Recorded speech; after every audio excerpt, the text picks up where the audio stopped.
Chers consoeurs, chers confrères, bonjour. En cette nouvelle mandature, j'ai l'honneur de reprendre la présidence de la commission Innovation et Technologie, une commission essentielle qui est engagée dans l'accompagnement des consoeurs et des confrères dans la transformation numérique de notre profession.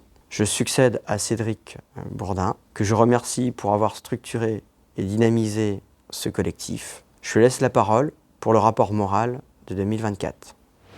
Chers consoeurs, chers confrères, bonjour. Voici venu le temps traditionnel de vous rendre compte de l'activité de la commission Innovation Technologie. Alors, parmi les activités conduites par la commission, il y a bien évidemment la préparation à l'organisation, au choix des thèmes de la grande journée du numérique, qui en 2024 a fêté sa 5e édition et un petit peu plus de 400 participants. Je rappellerai juste qu'en 2019, première session, on comptait un tout petit peu plus de 200 participants. Donc c'est un événement qui réunit de plus en plus de monde.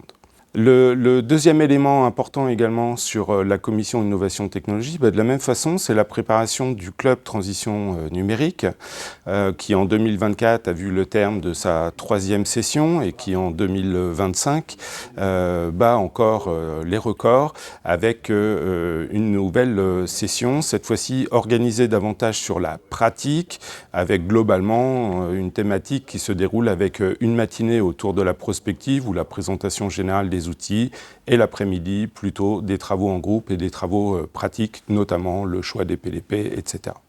Troisième axe piloté par la commission Innovation Technologie, ce sont les rencontres informatiques de Bretagne, dont le format a évolué dans le temps, avec davantage en fait, de présentations vidéo au cours des dernières années, des outils innovants pour assurer la transition numérique de vos cabinets.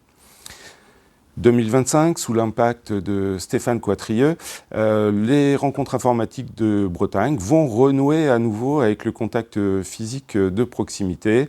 Le calendrier des thématiques vous sera adressé prochainement. Le 4e sujet porté par la commission, c'est la gestion de l'incubateur IAWEN.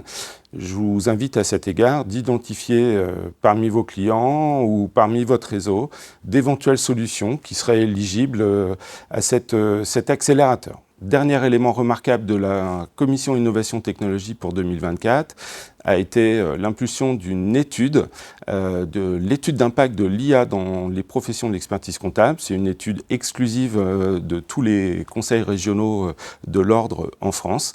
Vous pouvez télécharger cette étude sur le site du conseil régional.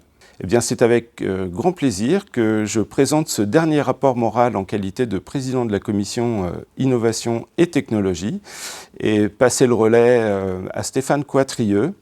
Je m'en vais pour ma part voguer sur les aires de la RSE et de la durabilité.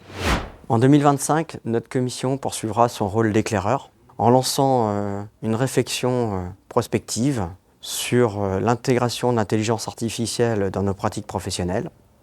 Nous avons poursuivi notre collaboration avec la société Polaria qui a lancé une immersion et un diagnostic terrain dans quelques cabinets.